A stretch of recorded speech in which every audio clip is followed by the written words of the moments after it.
Heidelberg Township Planning Commission, December 10th, 2025, come to order.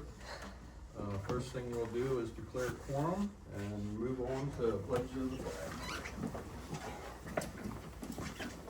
I pledge allegiance to the flag of the United States of America and to the republic for which it stands, one nation, under God, indivisible, with liberty and justice for all. I want to welcome everybody here. Got a lot of new faces and good turnout. So with that, we'll move into public comment. Perfect. Going once? All right. Next on the agenda, we have approved the minutes.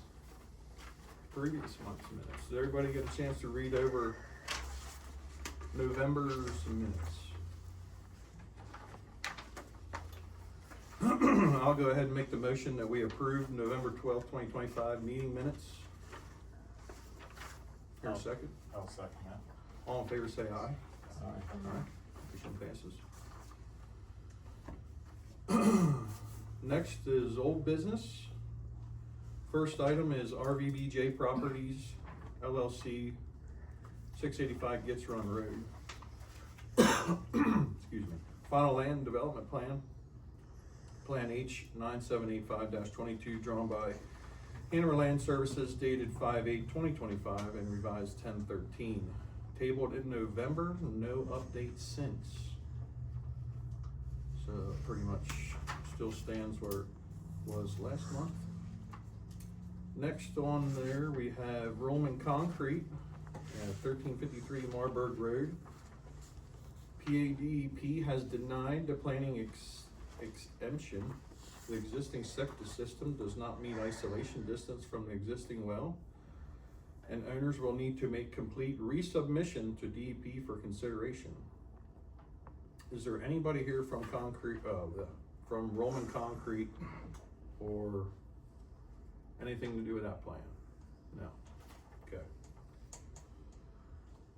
Third, we have Hanover Community Church, 1965 Smith Station Road. And that still is awaiting updated storm revision from Hanover Land. Next, new business. Travis, Yes, excuse me. Ms. Judy. So what do I say about those two that are standing as they were last month? The Roman and RVBJ, Well, RBBJ has no updates, so table till January. so we don't have to make a motion or anything? I don't think so. I mean, I can if you want. We probably should just. Make a motion that we table the RVBJ Properties, 685 Gitz Run Road, until we, hold 1 second. Can you speak any on that? Because it is yours. Do you want to give us anything since you're here? Sure. Guess I should have gave you the chance. So, that's okay. Both the RVJ, BJ, and the Hanover Community Church, we're working through the MPDS permit process right now. That's why you guys haven't heard from us, because it's a 3 to 6 month long process till it's approved and done. So unfortunately that takes precedence over wrapping things up here at the township. And for the most part, the plan's already pretty far along. We've been through 2 rounds of comments, I think, with the township. But that's kind of where we are. We're working through that permit right now. Once that gets completed for both of them, then you'll see me back here, somebody from our office back here to start wrapping things up with the township. So nothing you guys need to do tonight. We can just table both of them until next month. So, Does that sound better? so you're motioning? I'll make a motion that we table the 685 Gitz Run Road, RVBJ, and Hanover Community Church, 1965 Smith Station, until January.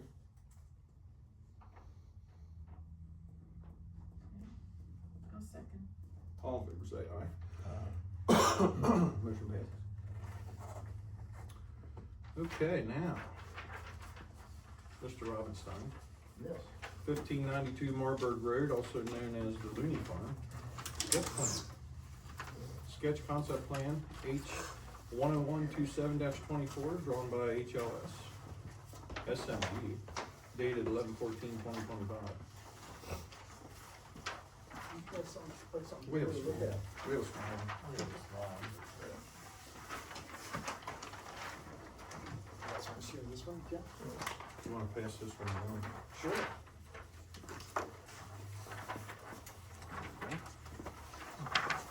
This is one we're gonna start somewhere else. Here's another one if you wanna pass out.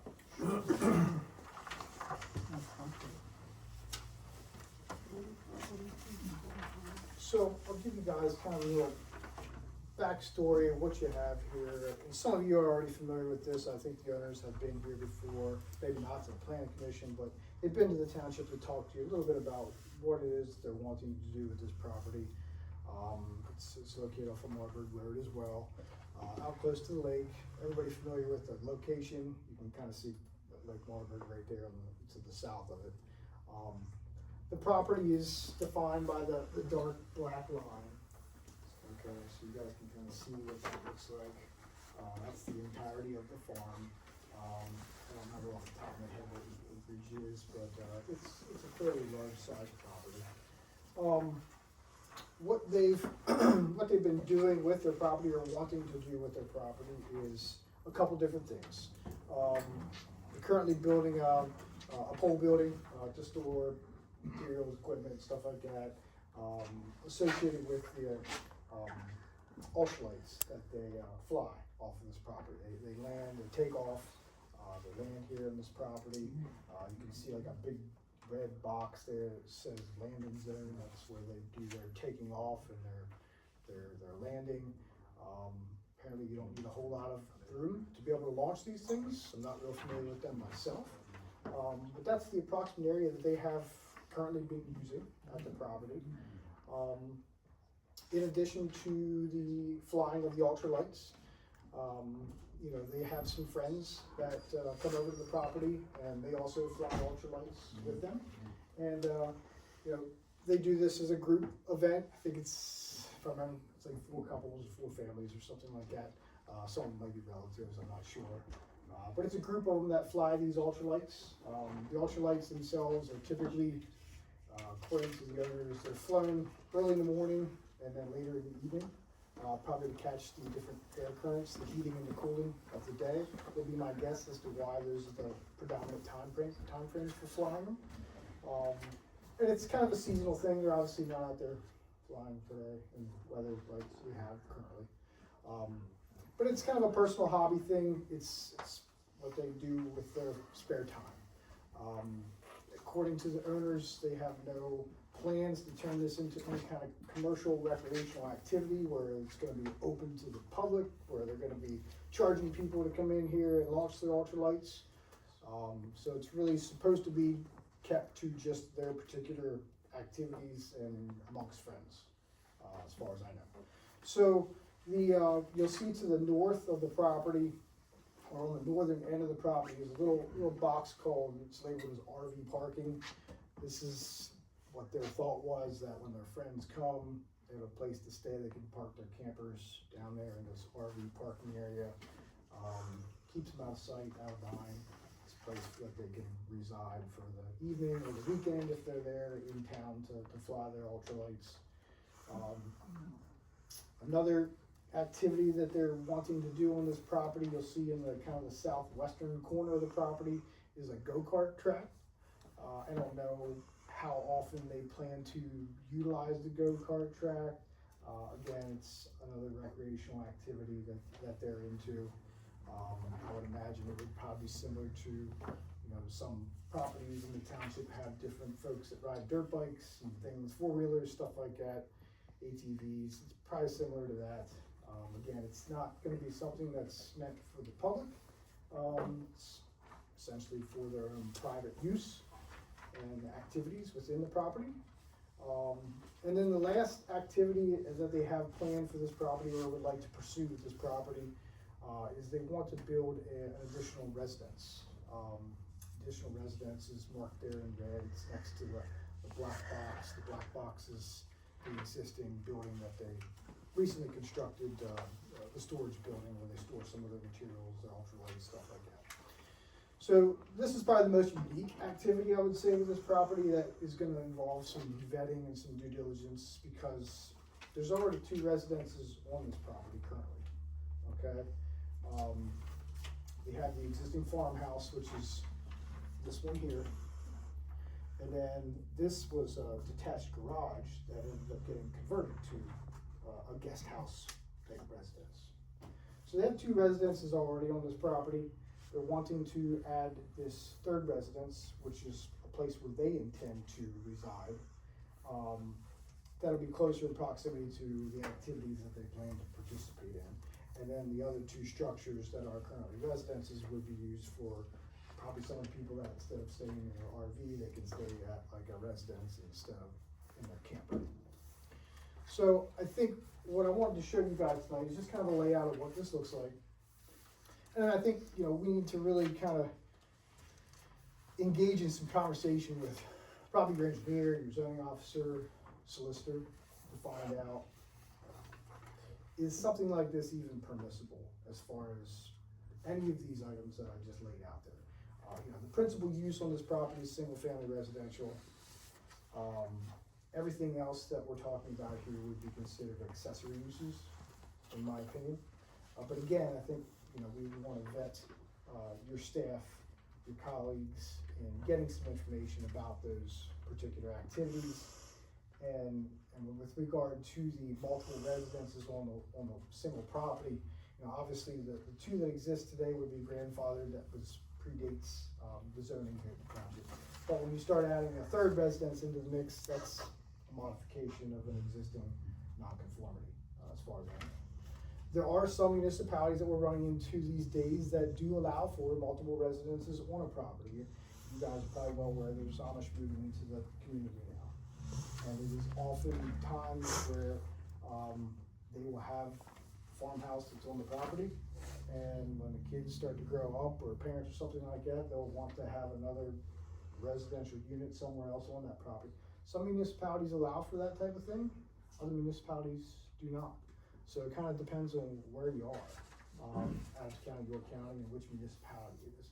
I don't know, as far as Heidelberg Township's regs are concerned, if that's something that's really permissible. So it's something we need to dig into and dive into and find out, hey, is this something that's actually, you know, permitted in this municipality, or is there some kind of other manner that they would have to go through, or a process they would have to go through to make something like this even potentially possible? Or maybe the answer is simply no. This is not something that you can do without some kind of zoning relief, which they would have to come and present that kind of zoning request and zoning relief to the zoning hearing at some point, if that's the process they would want to take. So that's kind of the nuts and bolts of what it is that we're wanting to do here. What kind of questions do you guys have, if any, that I could potentially answer tonight? And again, we're not looking to solve anything tonight. This is just a sketch plan. It's an informal conversation, just to give you guys the facts of what it is that I know. The owners couldn't be here tonight, but I do, if we have any kind of questions that you'd like me to phone them in on, I have their phone number. We can give them a call tonight, and we can certainly get them on the line and have them be able to communicate any kind of stuff that I can't answer for you. So they have no intention of using any of the other houses for rentals or permanent dwellers on the land? No, I think they're gonna have, somebody's gonna live in one of them to take care of the farm, because they go south in the winter. That's where they are right now. They're not gonna be up here probably till spring, I guess. So there's gonna be a caretaker probably staying in one of them. I think the story that I've heard is the caretaker's probably gonna be staying in the actual detached garage that's been converted to a home versus the original farmhouse because of access. I think he has some kind of handicap to a degree, and the old farmhouse is just not very accessible for whatever his handicap is. So I think that's the plan initially. I don't, as far as I know, they don't have any intentions of renting to the public or anything like that. When they let people stay there, I'm sure it would be something that of like family related if they're in for some kind of event where they're flying their ultralights or something like that on a particular weekend. And that could certainly be something that's regulated by you guys that, hey, look, if you wanna do this, great, but it's family friends only, it's not, you're not running a whatever Airbnb or whatever it is that you guys, have the ability to control per the zoning ordinance, you would have the right to be able to cite that. And I'm assuming that the new residence would have its own septic and all that. Yes, they would have to go through the same DEP sewage facilities planning and everything that would be associated with that. That would not be anything that they could get around. And as part of that process, they would have to have the existing septic systems inspected to make sure that they're up and functioning correctly. If not, they would have to replace them with a new septic system. Regardless, they would have to put together replacement septic system testing for those existing systems. It's just part of the sewage facilities planning that they would have to go through in case one would fail in the future. But again, this is a unique situation because you don't see a situation like this with this many residences on the property typically. So it's definitely different. But that's why I wanted to have this conversation with you and start here and then kind of get into more conversations with your staff and with your solicitor and things like that. How many RVs are they talking about? From what I understand, it's just a handful of people, 4 or 6 people, so 2, 3, 4 RVs, maybe something like that. Cause there are limits and stuff here, and then as far as the on-lot septic, or what's gonna happen with the septic and water, how's that gonna be provided? For the That- RVs. For the RVs, that will all actually have to be permitted through the state. Yeah, and I don't know that I don't know that the intentions are really to provide any kind of sewage or I water don't to think this. it really specifies whether or not providing, if they're gonna have basically a campground. Each site has to be a certain minimum size according to our regs. And then they also have to be permitted by the state Yeah. as far as water and sewage. Yeah, and I guess you're getting that from labeling this as a campground, I guess, is that right? Correct. Yeah, I guess if it would fit the definition of whatever a campground is, then yes. And it also has to be a certain acreage too, minimum acreage, I think is like 5 acres. The other thing too is that landing zone, depending on how it's interpreted, that needs to be at least 300 feet from the property line, and just eyeballing it, measuring it there, it's a little closer than. Portion of it would be close, probably over here, I would assume. Yes.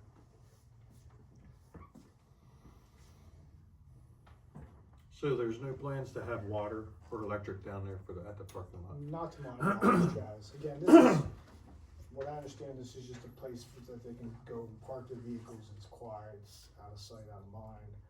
But as far as sewage treatment and running water, they've not mentioned any of that to me. So that's why I don't know that in my opinion, I wouldn't look at it as a campground as much as just a parking area to sleep inside the RV. A lot of RVs, they have water and sewage treatment that you can have inside. They would be responsible for having to dump that somewhere, obviously not in the stream or on the property somewhere. They have to take it to actually get rid of what's collected over the weekend.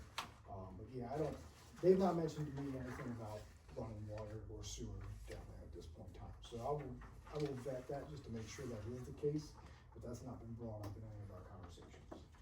How far off their property do they fly the ultralights? I really don't know, to be honest with you, Judy. I don't know how far they can go. The tanks themselves are not very large.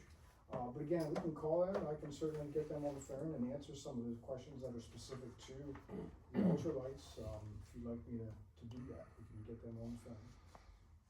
Or does anybody else want to know that? Well, I do. I have heard that they have gone pretty good distances. So, Yeah, I don't know what the fuel mileage is. I don't know what the size of the fuel tank is. But again, why don't I call them? You guys can ask them. I told them I would probably give them a call this evening anyway. These are all good questions. So let's phone them in and let them have a little bit of a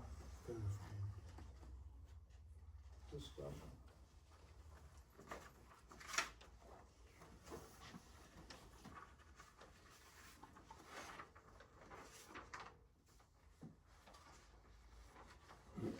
Hey David, it's Chris. Good, I'm here at the Heidelberg Township Planning Commission meeting. Just kind of give everybody kind of a backstory on what the plan shows, what it is that you guys have in mind as far as ideas go and everything. They got a couple questions about the ultralights that I can't answer, obviously, but I thought I'd get you here on speaker, and then they can answer those questions, and you can hopefully educate them a little bit better than I can on the particular use. Okay.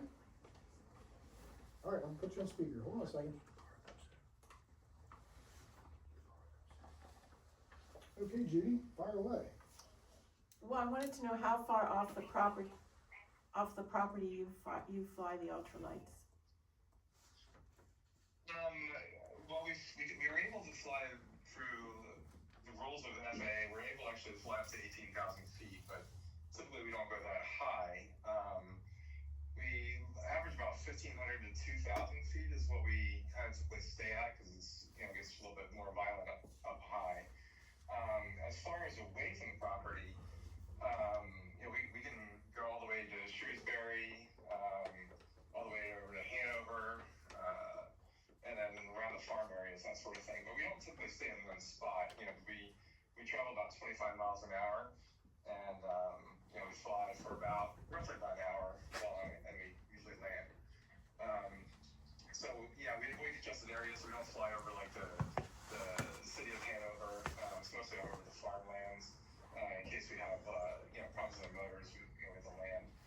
So that's one of the rules with the FAA. We can't fly over like congested areas, for example, like stadiums and that sort of thing. Is there any problem with spooking farm animals or wildlife or anything? Yeah, we definitely watch out for that. Yeah, we definitely see a lot of deer, especially this time of season. But we usually fly higher, because we know it's hunting season also, for that purpose. As far as horses, mostly it's agricultural farming near us. We do have some horse farms that we stay away from.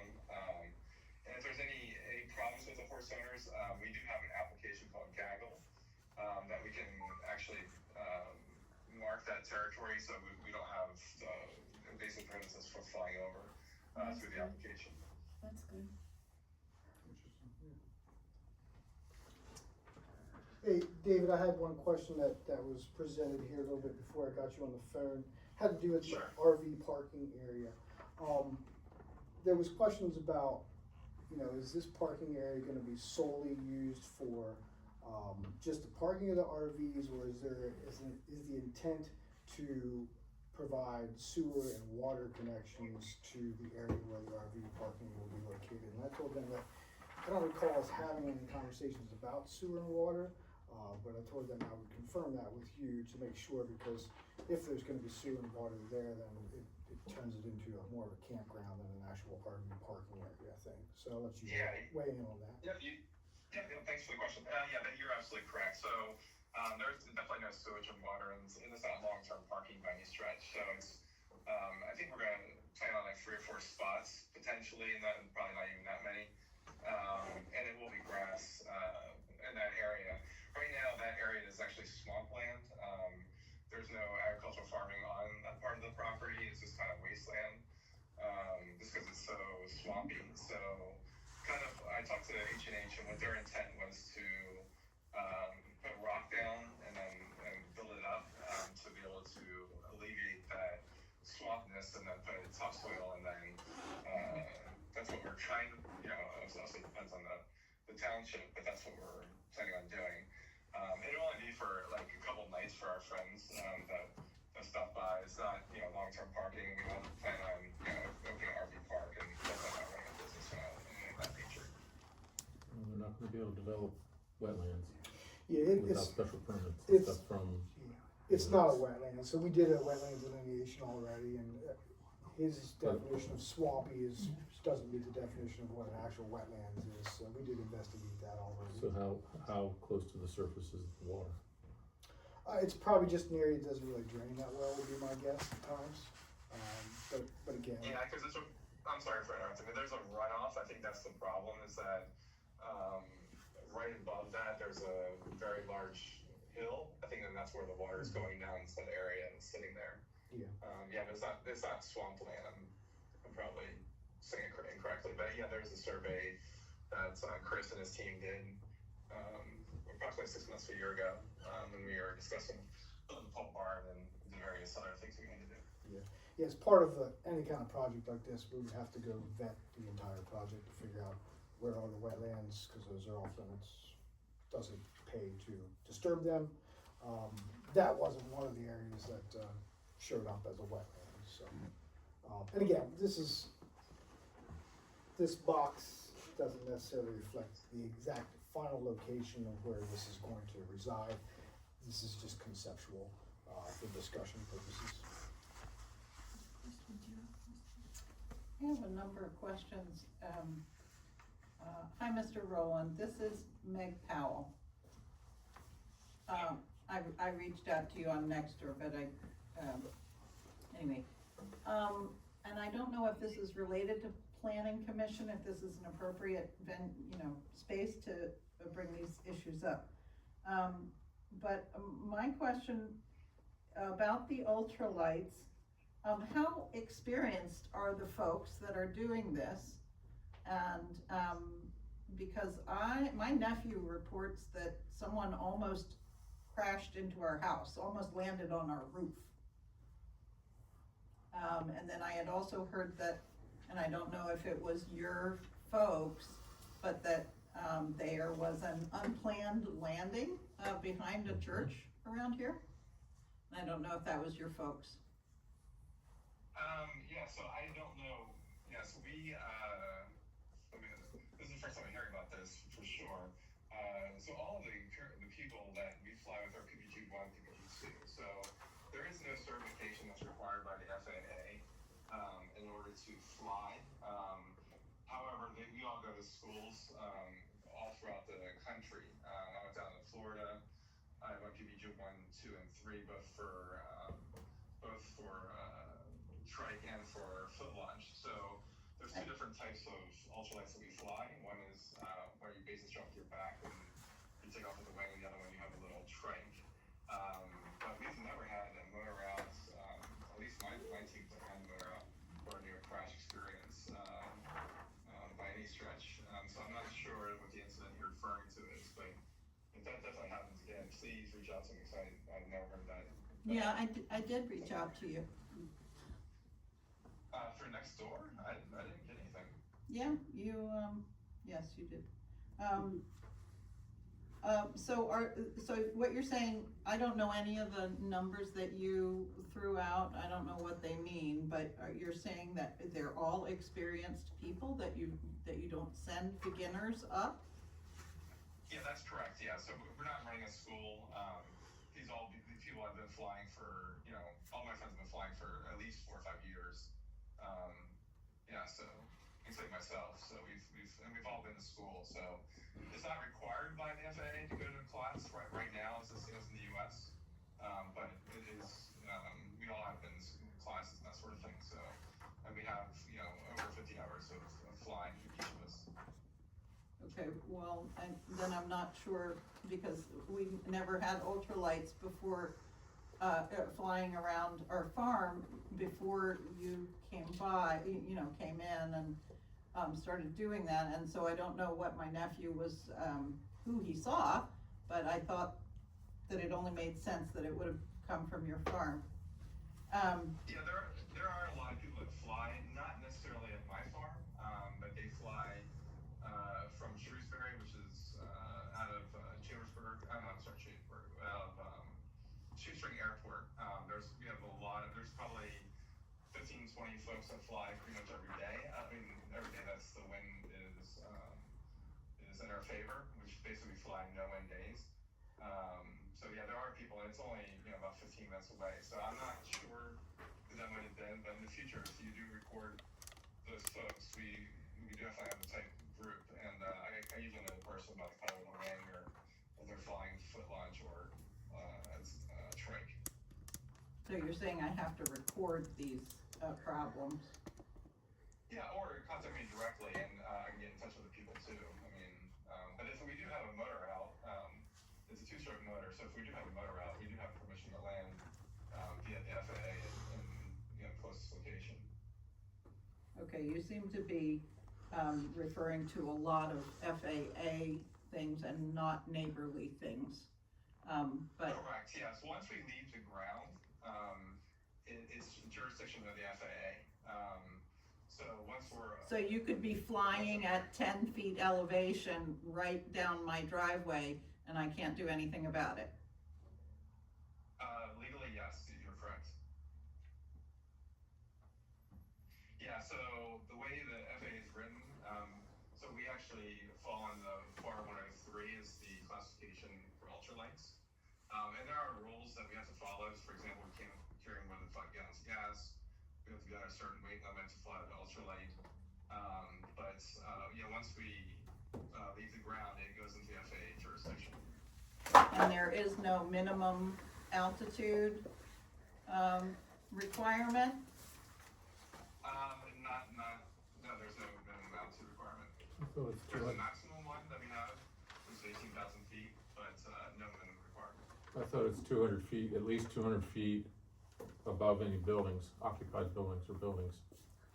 Yeah, so again, as it relates to like congested areas, that sort of thing, yeah, we cannot fly in those areas, but I don't think there's a rule above houses, that sort of thing.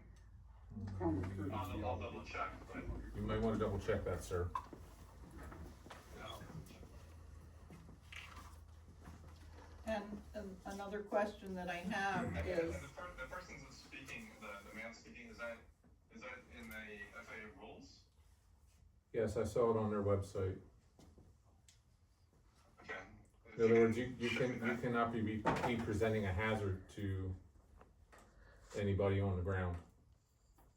Yeah, of course.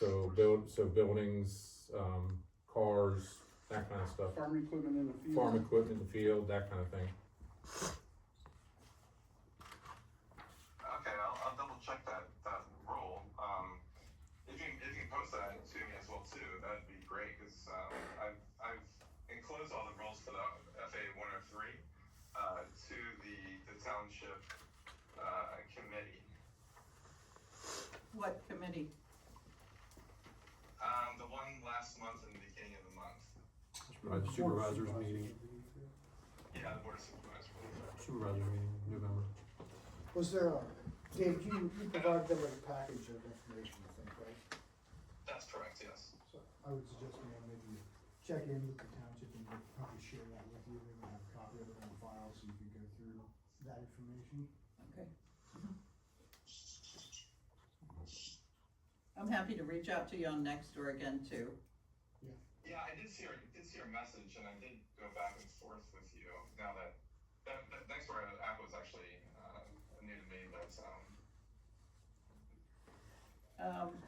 Yeah, so, and I realize and acknowledge and appreciate that, it seems like some of the drones or not drones, ultralights are avoiding my farm, and I do appreciate that.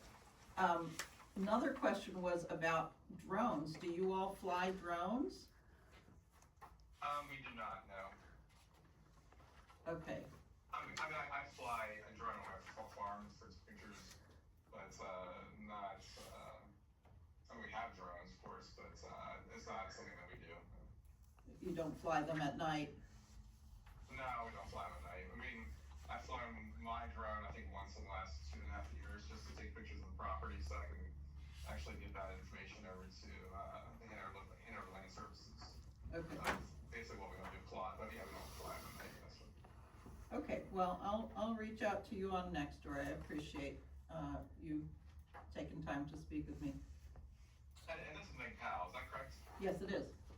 Yep, I have your, we've been going back and forth, and I didn't know, I'm sorry, I didn't know who you were. But yeah, I see the message and the conversation now. Okay.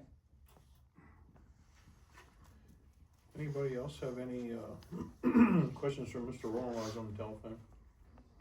Well, I have a comment or two. I just assume so that Dave can hear them. Dave, this is Jeff Foisey. Hi. I hope you're enjoying wherever you are. The thing that jumps out at me, just to remind you, I live on Hoff Road, and something that kind of jumps out at me is the go-kart track. Partly because it's right in the corner, it's in the very corner of the property. And it's in the corner of in a corner which is quite close to a lot of houses. I mean, Jamie John's place is probably maybe about, I'm guessing, like 30 feet from the go-kart track. This is, obviously, you know, I've never lived next to a go-kart track, but I can't imagine being excited about the prospect of it. And I'm just curious, down there where you have, I guess, the RV parking, I don't see any houses around there. I'm just curious, had you given any thought to putting that go-kart track down there away from where people are living? Yeah, so we're not opposed to that for sure. We didn't know it was gonna be a big problem. You know, these are 150cc machines, so they're, you know, if you look at the amount of noise that, like, for example, a riding lawnmower makes, that's that's 1,000cc, so it's almost, you know, 5-6 times louder than what we ride at. But then I understand your concern for sure. I mean, you know, you just like to ride on the property. We ride on the property now. We have 3 of them. You know, they're not going to be constant, that sort of thing. But I do understand the concern for sure. Yeah, I've read, when, I guess I read on Facebook or somewhere that you talked about the machines and stuff, and I've seen different people claim different things about how much noise is made and so forth. I mean, and yes, there are lawnmowers, but this Heidelberg Township requires people to mow their lawns, so, you know, there's a reason for that. I was just giving comparisons to the noise, how much noise it gives off. It's, you know, minuscule to other machines that are currently operating. But I understand. I kind of feel that the location, if that could be changed, then there wouldn't be a temptation to want to tell you that you couldn't have people racing against each other, or you couldn't do it on this weekend morning, or you couldn't do it then.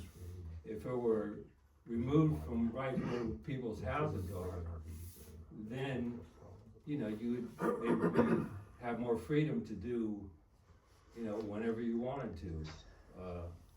So that's kind of what jumped out at me anyway. I made my point, so. Yeah, I understand, Jeff. That's good. That's a valid concern for sure. The reason why we actually chose that is not because obviously it's close to the houses. It's not our intent by any stretch. It was just because we're trying to preserve as much farmland and farmable space. We've already been asked to move it from row crops over to hay because of the saturation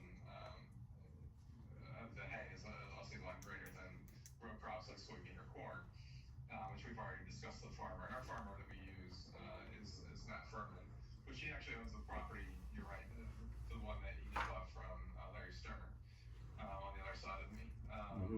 And then to the left, there's another. It's just basically unusable land. That's why we kind of designated that potential area, but I'm not opposed to moving that for sure. And I understand the concern. I, have lived there for about 5 years, and at least while I've lived there, that area had actually been farmed. I mean, there were crops there, so. Yeah, you're correct. So, but we didn't want to put it like in the middle of the field. Yeah, there's one acre. It's basically 1 acre, a little less than an acre of land that we're kind of just earmarked that out. And it was farmable. We did have soybean this year and corn the previous year. But we've been asked not to do that in the future. We only grow hay. But yeah, that was farmable. Thank you. Anybody else? Okay. Doug, Phil, you guys have anything for Mr. Rowland? No. Say we're good for right now? David, I think we're good for you right now. I'll give you a shout then after the meeting, okay? Okay. Sounds good. Thanks, everybody. Yep, thanks, bye. Thank you.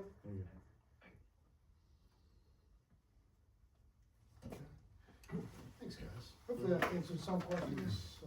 Again, I'm no expert in ultralights or flying them or any of that nature, so definitely want to get you the best information that you can have, to be able to have the conversation. Chris, did I hear you say this is all non-commercial? Yes, from what I've been told, it's like, and he said it over the phone, I think, it's him and a couple of friends, 4 or 5 people, it sounds like, that they've, I guess, been around for the last 5-10 years, that have familiarity with flying these things.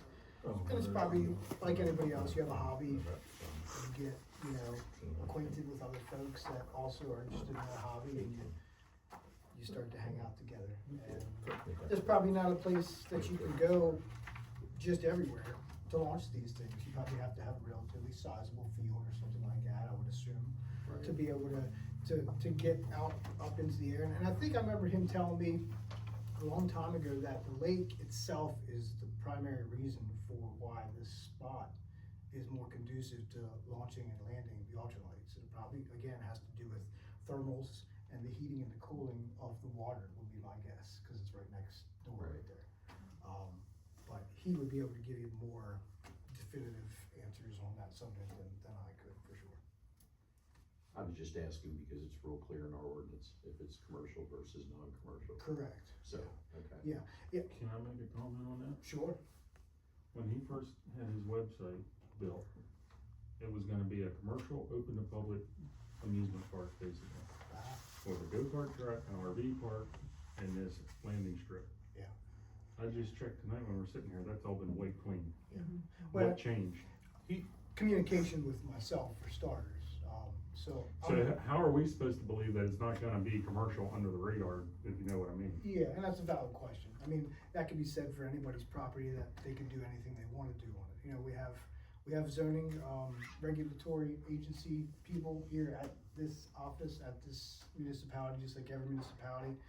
If things are happening within the municipality that are not permissible, it needs to be reported, and there is a process that can be taken to address any individual, not just Mr. Rowland, but anywhere in any municipality in the Commonwealth.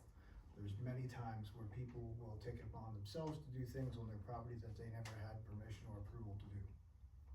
So there would be, you know, if we get to the point where this grows legs and there's a plan for an approval or something like this, there would certainly be some stipulations provided in the plan that says, this is what you can do, this is what you can't. When their original intent was what it is, and now all of a sudden they're changing their mind, it just stinks from the beginning, in my Yeah, opinion. and I think you're getting to know them, they're not from here, so No, I know.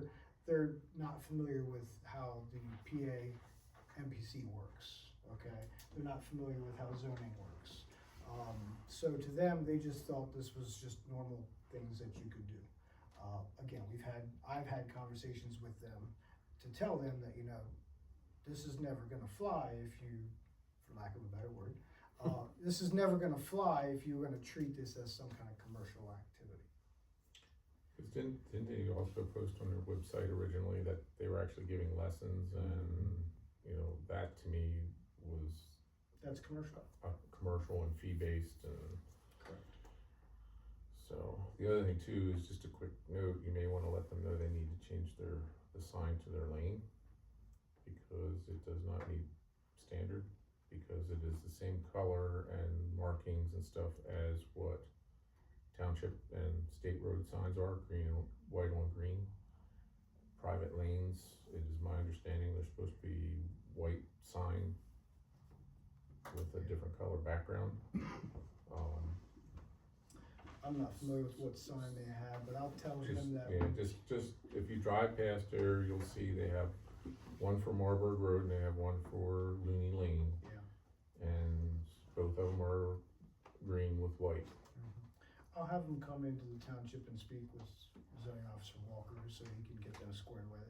There probably should have been a sign permit obtained as well, I would assume. Most ordinances have sign permits before you can just erect the sign. So Well, I don't know. they do have a regular sign advertising their place as well. any kind of sign they Pretty have far off. on the Yeah, property. it's off the road, but it's lighted, But but. regardless, it should have been regulated, I would assume, by the township, so there should have been a permit issued, or he didn't obtain the permit, not knowing that he had to get a permit, so regardless, I'll bring that to his attention, and he'll have to come to the township to make that right.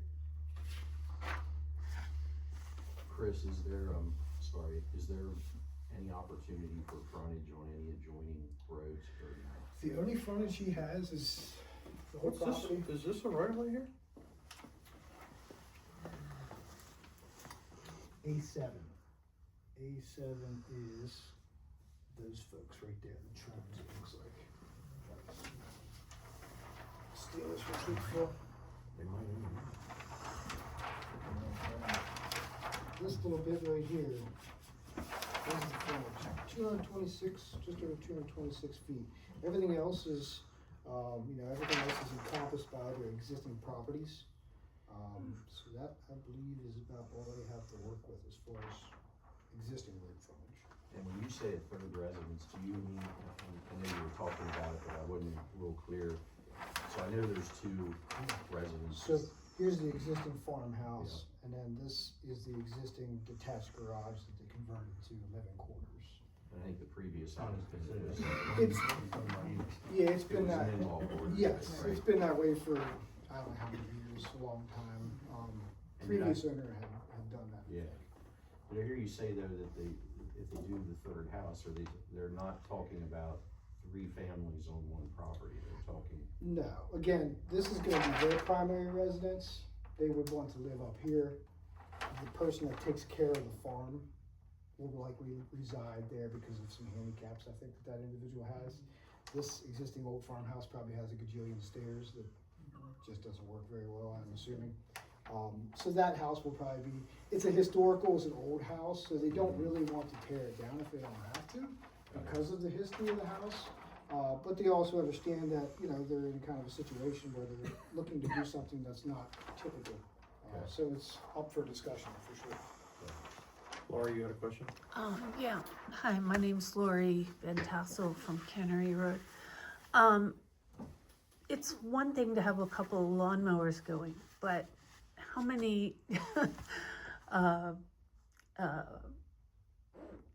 go-karts would be running at one time? Like, if I had a go-kart track, I would want to race on my go-kart track, right? So you get 3 machines at the farm, and then other people who come bring their machines. That's not the sound of a lawnmower. That's something very different. It multiplies. And I think a go-kart is different than a lawnmower, personally. I just think it is. The sound of it is different. Even from high-pitched for a little motorbike, they're different. That would be my main concern. I think the people who live up on Hoff Road are very concerned about the sound. And, what does that mean? Like, what time in the morning could that start to what time at night could that be? You get, a dozen people having wine and cheese at the end of the day with their go-karts. It could get to be kind of wild. That might be other problems. So I don't know who polices that, right? That once you're talking about on a piece of property like that so much of it is kind of just at the back of people's homes, or, across, like even sound travels, pretty far in some of these fields. So that would be my main concern. Because I haven't heard anybody talk about, more than one go-kart, or even 3, right? How many are we talking at any given time? And that's a good question. Definitely more than one. Yeah, I'm sure it's more than one. I would assume you want to race your friends. 3. There's 3. So We're Vicky and Dale Miller. We live on Hope Road, right behind him. And he has 3 now. They don't bother us. They could ride up right in our backyard. His land meets up to our backyard. We don't hear it. We lived in the Pigeon Hills for 32 years. Trust me, we heard motorbikes all the time. that doesn't bother us. We've had many conversations with Mr. and Mrs. Rowland, they're wonderful people. And they're very, very, they care about the community. They're new to the community, yes, but they care about the community and they want to get people's input. They wanna know if we're bothering anyone. I mean, I get very upset because people seem like they wanna attack them, and I don't feel that that's necessary. I think they wanna do what's good for the community. They've done a lot for the community so far since they've been here. But as far as the noise in the go-karts, if they do it on a Sunday afternoon or a Saturday afternoon, I don't think it's gonna be Monday through Sunday, 10 hours a day. It's not gonna be like that. I hear the motorboats. We out hear on the lake. boats at the lake, they're loud, I mean. And the township would have the ability to regulate, times of day, number of days per week, assuming this goes through this process, municipality has the ability to weigh in on, this can't be a 7-day thing, it can't be Sunday morning at 8 o'clock in the morning, There's the ability to manage this Right. activity. And I'm certainly not attacking anyone. I think the standard that you set Sure. goes forward in time, and then Right. it's like, I get oh. that. I've been reading a lot of things on Facebook, and No, to no, me, it I'm seems not- very attacking by a lot of people, not you specifically, but generally across the board. And I have like many of us, we have a train that goes, 20 feet from my front door. I don't hear the train anymore, but somebody with different, with a different affection for the train may bristle every time it goes by, Absolutely. so Absolutely. that's my only commentary. Yeah, I agree with you. And I think that's gonna have to be the conversation with Chris Walker here, is if it's non-commercial, then our only authority is nuisance and noise. Correct. So, and that's an issue. Well, and the other thing I was thinking was dust. Do you guys know when they're running, is there Dusty or dirty? dusty kicking up? We're dirt track fans, so for us, it's not a problem. We love dirt track racing, we own dirt track cars, so for us, it's not a problem at all. For others, it may be, but, I don't think there's gonna be enough, activity that it's gonna cause any dust issues. My son lives right beside Lincoln Speedway. You wanna talk about dust? We'll talk about dust, but Different. you're talking 410 motors going around that track at pretty high speed, so I don't foresee that there's gonna be any issue, and I don't think he's gonna have 25 cars down there, or go-karts down there.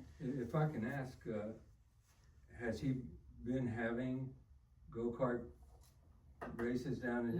No, he No. hasn't yet. No, So what you're saying is, he rides around his yeah, he property. rides on an ATV or whatever, I understand that, but he hasn't actually done this yet, so for you to saying you haven't heard it, well, he hasn't done it yet.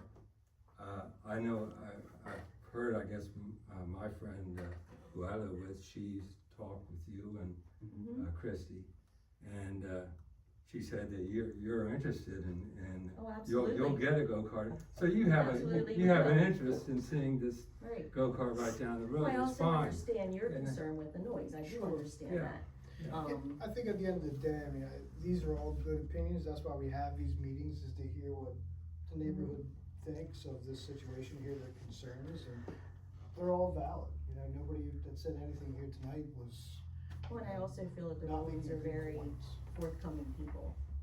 And Yeah, I they think don't- they're very open They to don't hear know what they don't know, and concerns. they're trying to learn, and I Exactly. think, like I had mentioned previously, I think they showed up here thinking that it was probably where they were from, and they could just do X, Y, and Z, and it's different. You learn that every state you go to, every state you drive through, travel through, anything, let alone live there.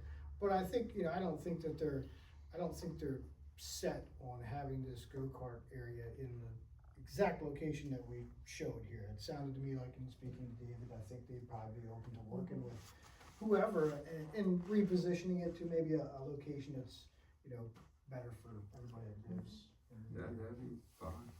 And again, that's conversations that we can certainly have with him at some point, for sure. What'd you say your last name was? Us? I didn't. Oh, what's Miller, No. Miller. Sean's parents. Yep. Okay.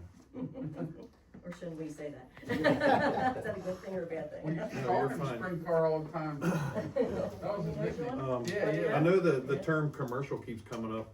2.2 specific terms and phrases. If you look up camp or campground, it says a state permitted establishment through Pennsylvania Department of Health in which a portion of land is used for the purpose of providing a space for trailers or tents for camping purposes, regardless of whether a fee has been charged for the leasing, renting, or occupancy of the space.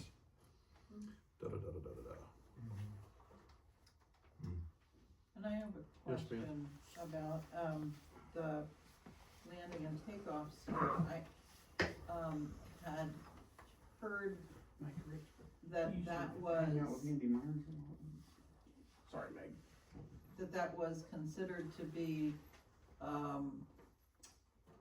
a runway, basically, and there are limitations about how many flights landing, it doesn't say about taking off, but it says about flights landing, per week, and this sort of thing, so I just wanna make sure that if these are, you know, if you're having 4 couples, which amounts to 8 paragliders in the air at any one time, that is pretty much the limit for the whole week. Some are 2-seaters. I know at least Okay. one 2-seater, put it that way. So Okay. it's not all singles. But, you know, I mean, I agree. what I was seeing was, when they were, you know, in the summertime, was a couple of flights by several paragliders a couple of times a day, every day, that it was nice. And that's just, I don't see how that can happen if it's complying with the airfield regulations. The FAA regs, right? What airfield regs are you referring to? If not. Again, I don't, Okay. this was Well, just, again, I would suggest jot down your questions. And I did bring them up. It's with- right here. the information that's provided in that.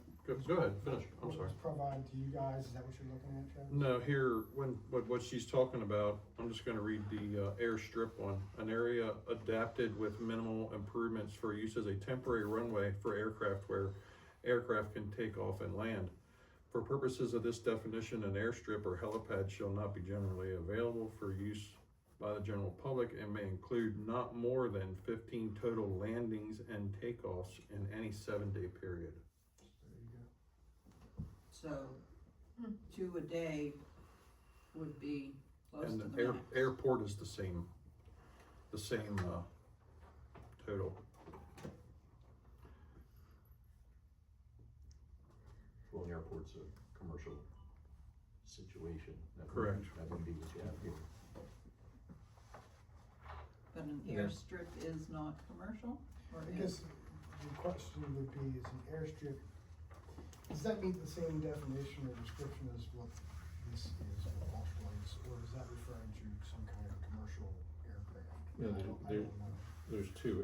Airport would be for, as commercial use where aircraft are stored, maintained, repaired, or refueled. Where they take off and land. So it'd be like out of Thomasville. Yes, yeah. Airstrip or helipad, is an area adapted with minimal improvements for use as a temporary runway for aircraft, where aircraft take off and land. For purposes of this definition, an airstrip or helipad shall not be generally available for use by the general public and may include not more than 15 total landings and takeoffs in any 7-day period. Yeah, and I would think that This would- this meets the definition of an airstrip. Right, correct. So if he were to want to launch or land more than that number, he would have to, obtain some kind of zoning relief. That's in the zoning ordinance, is that right? That's a definition yes. Yeah. It's on page 16. Yeah, in order to do more than what the definition specifies, he would have to get some kind of zoning relief. Just so everybody knows, like, there's no action on any of this tonight. This is simply discussion. Yep. Um, It's just information. So, And again, the other thing too is if it's depending on the definition of what's gonna be done here, whether it's commercial or non-commercial, that's also gonna affect the driveway, the width of the driveway and all those things as well. so I think, are we good on all questions and whatnot for the RV parking area? And are we good on the go-kart track stuff? I mean, did everybody got all their questions, comments, concerns? And the proposed third dwelling. Do you know what the soil classification is out there by chance? I don't think we turned it on this particular plan. We have it, but it's turned off just so it didn't clutter up. And there's probably gonna be multiple soil boundaries, different soil classifications on the property itself. Off the top of my head, I couldn't tell you what they are. I'd have to get into the CAD drawing and turn on the layers and see what the actual line work looks like there. Okay. Are they just not in like, I feel that 3 on a single property is pretty many. It's a lot. And that's what I'm saying. I mean, have you spoke subdivision at any point? At this juncture, Travis, and I don't have if there's any ordinance in front of you, we can look at it, I did bring it along. I don't know what the frontage is off the top of my head. Does the old farmhouse have any historical preservation stuff? Again, don't know that question, we're not there yet, Judy, to be honest with you. Okay. It's possible, if we were to go the route of having sewage facilities planning involved, there is components to the historical research end of things that we would have to go through in order to get the approvals for new sewage treatment, okay? Just seems like a shame to tear down. Well, it is, and that's kind of where they're at. They're like, well, I mean, if 2 is the number that's permissible, yeah, they could knock down the old building, but you're knocking down an old building that's still works, has a little bit of history to it. But again, it's neither here nor there. We're not at that location at this point. It's 150 feet, Chris. 150. Okay. So they don't have enough then. So it's 200. What did I say? 226. So they would need 300 minimum. So the only way to conduct a subdivision would be to create a non-conforming lot. I would not advise that, because then anybody that comes in here can ask to do the exact same thing. I think the gray area is gonna be, does the township permit, multiple residences on one lot, okay? Obviously, there's 2 that's permitted because it's been grandfathered and it pre-existed zoning ordinance. That's fine, we all get that. This particular case, they're asking to modify that nonconformity by adding a 3rd residence. Is there something in the ordinance that says that's even permissible or not?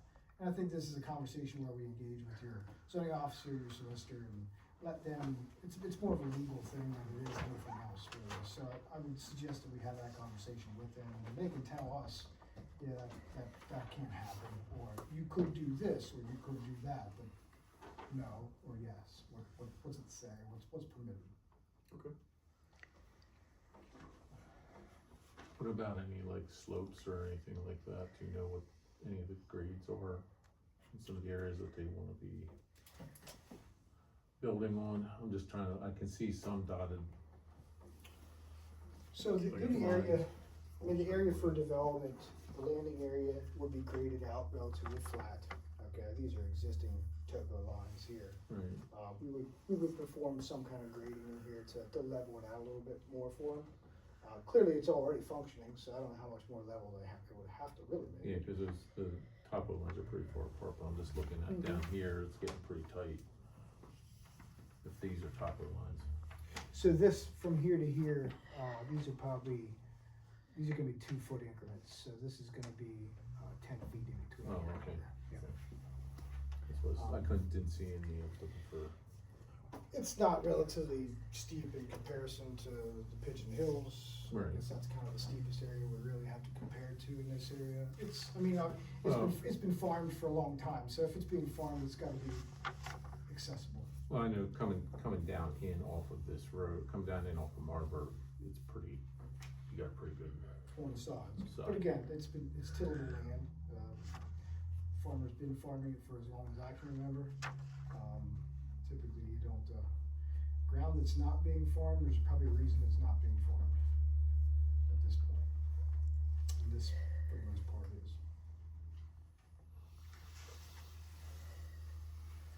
Anybody else?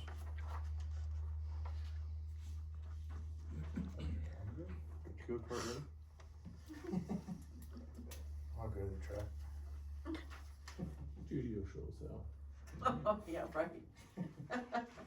Judy, you have anything else for Chris? I don't think so. Oh, I have a question. Doug?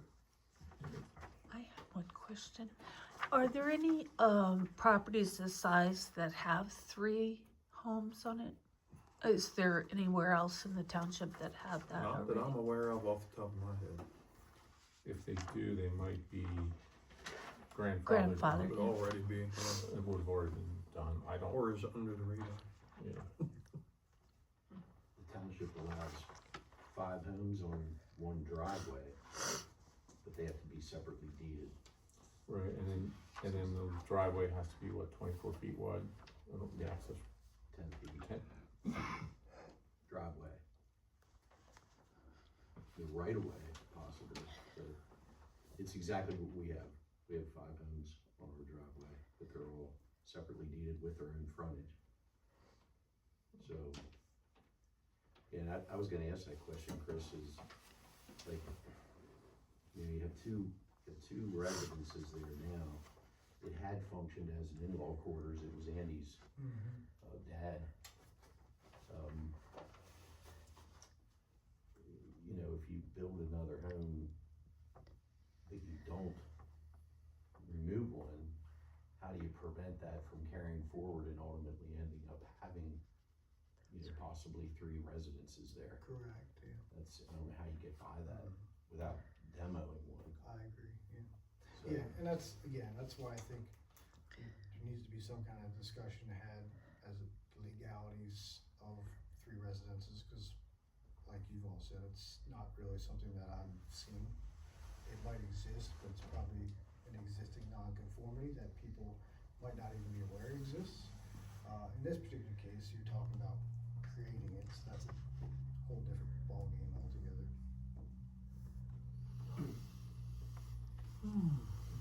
Okay. Any other questions from the audience? I have one. Oh, go ahead. This isn't related to anything other than, State your name and address. my name's Mike Myers. I live in Pine Drive. You want me to stand up too? Oh, you're good. Well, I heard him say about the saturation of the fields and stuff, had to be in hay, but I'm curious, what does the EMS plan look like? Or is that just You mean for for, your for, ag yeah, plan? yeah.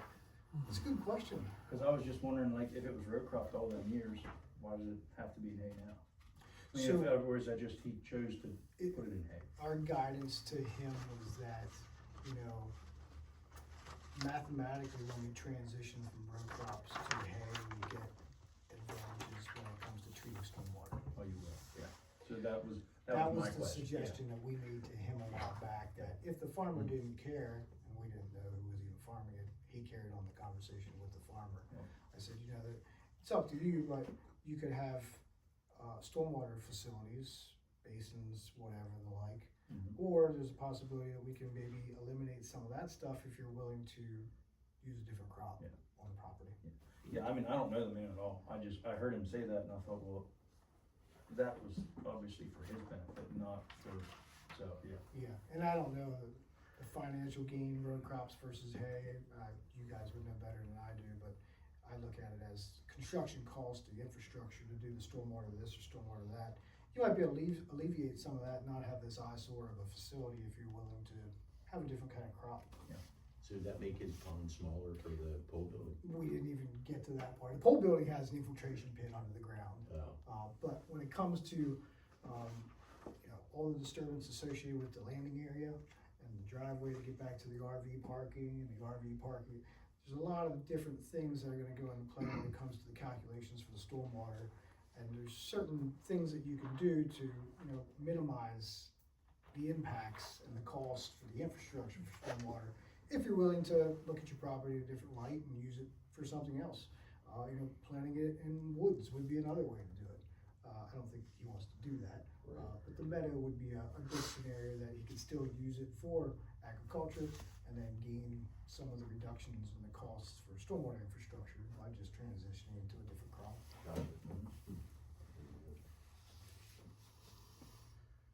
Okay. Well, sure this won't be the last we hear about this. No, I'll regroup with them and fill them in on the meeting tonight, the details. And then I think probably the next best thing if to give you guys is I'll just probably put together like a punch list of questions kind of that we talked about tonight. And then I can get that over to you all and we can get that in front of the zoning officer and the solicitor. And kind of let them weigh in on the subjects that we talked about here tonight. Very good. Okay? Thank you. You're welcome to keep these or I can get them out of your way.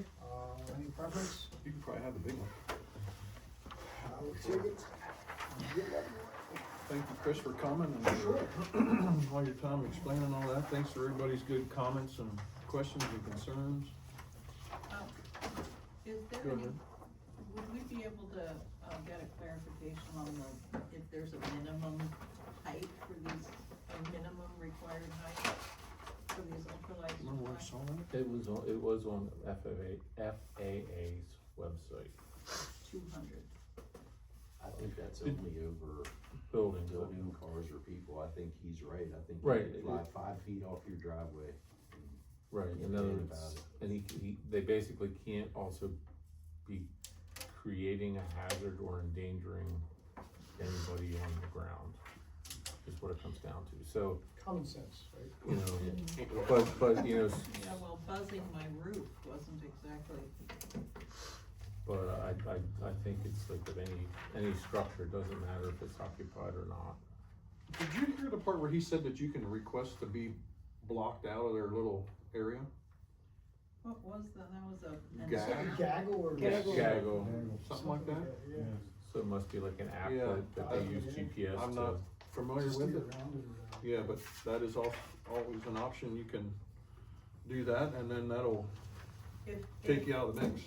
If the operators are experienced enough Yeah. to be able to stay out of the If area they're they- supposed to stay out correct. of. Correct. Well, nowadays we have planes just landing on top of cars and everything else. One on 95 in Florida. You just never know. For sure. All right. Thank you. Thanks, Chris. Have a good evening. Nice to see you. Yep, you too. So, with that, this is my last meeting as chairman of the planning commission. I want to thank Judy, Phil, and Doug for being great board members, and I've enjoyed it, and I hope you all three continue to volunteer for our township. So it's been a pleasure. Well, we're gonna miss you.